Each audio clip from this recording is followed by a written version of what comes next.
ask about what is your perception of the university outlook in terms of art education promotion. You mentioned about for those in the dance theory, theoretical side, not much of impact because obviously you can use online easily, and switch to kind of learning mode.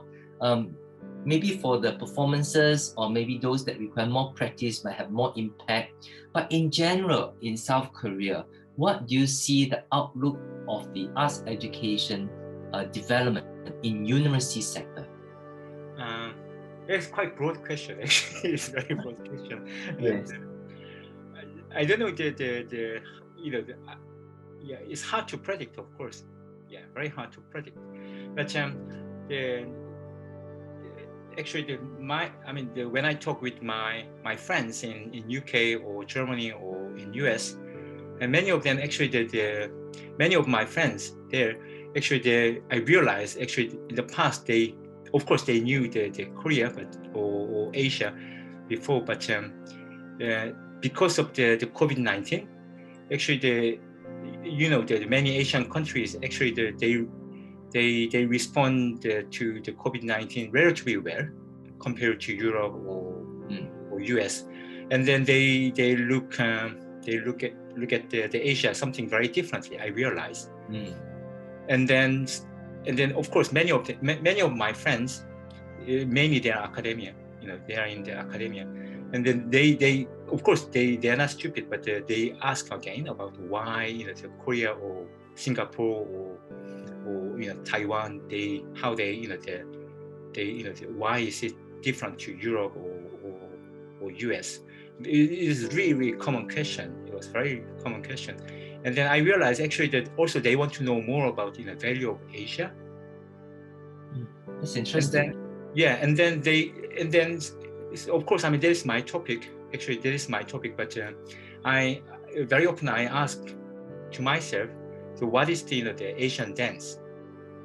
And what is the Asian dance? And what is the value of the Asian aesthetics? But actually, many people don't know about it. And I mean, when I think about, very typical, the aesthetic theory. There are several categories about value of beauty. But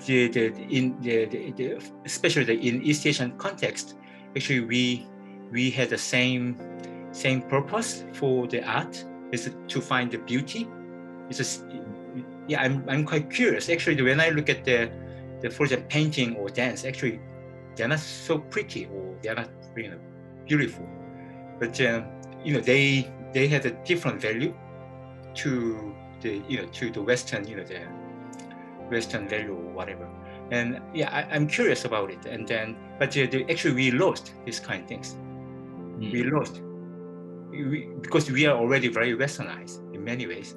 And what it is. And actually, when my friends asked me, what is the value of Asia and what is why and how, and then my question is, of course, yeah, I explained it to some of them, but still, I realized actually we have to learn more about ourselves, and based on that, we can make something new value to to our society or to our contemporary world, I think. Because I'm quite sad. I mean, many times I feel very sad in Korea at the moment, because actually when I look at the contemporary dance or ballet, of course, I mean, it's just copy from just copy, and I cannot find any new idea. And of course, I mean, we can find a new idea based on current situation, but still, maybe when I look at something, our tradition or our the idea or traditional idea, actually we can recreate, we can find many interesting resources from our tradition, but we don't know. Actually, we don't know. For example, I mean, that's why I studied dance history in Asia, Asian dance history, and also Asian dance aesthetics. And yes, so I mean, I think it's time to suggest something new value from Asia to the world, I think. Thank you for bringing in such a very important topic and such a very sensitive topic, which I think is really interesting that you mentioned the value. You talk about identity, you talk about traditions, you talk about culture. because all this constitute a set of human behavior, isn't it? And this is something that show to people who we are. And this is why, from Asia perspective, certainly is very different from a European perspective. Straight away we can identify of a different value system. I think it's very interesting from what you relate in terms of how your foreign friends ask you about what's the value of Asia, what is the value of how do we do better in terms of the COVID situation. Because this is something that I'm thinking that what has COVID brought us, that allowed us to reset, because the way that you share with me is about, do we have the time and space to rethink about these new value that may emerge out of this COVID-19, or a new set of value that can be evolved, especially in particular when you talk about dance, because I'm a dance practitioner, right? So you tell me that we're always copying. And it's true, especially now everything is on digital platform. You can even see and easily compare A company with B company, or A work with B work easily. You can see the style. You can identify in terms of the stage setup, perhaps. You can even sometimes, even as layman, you may not be trained in dance movement like professional dancer. You can see similar gesture or movement style, isn't it? But I guess we are always been in a world of trying to be better, trying to learn from someone, and perhaps sometimes we copy. We try to copy. Is it a sense of insecurity that I want to ask? Because I'm not too sure. For example, I often go to South Korea.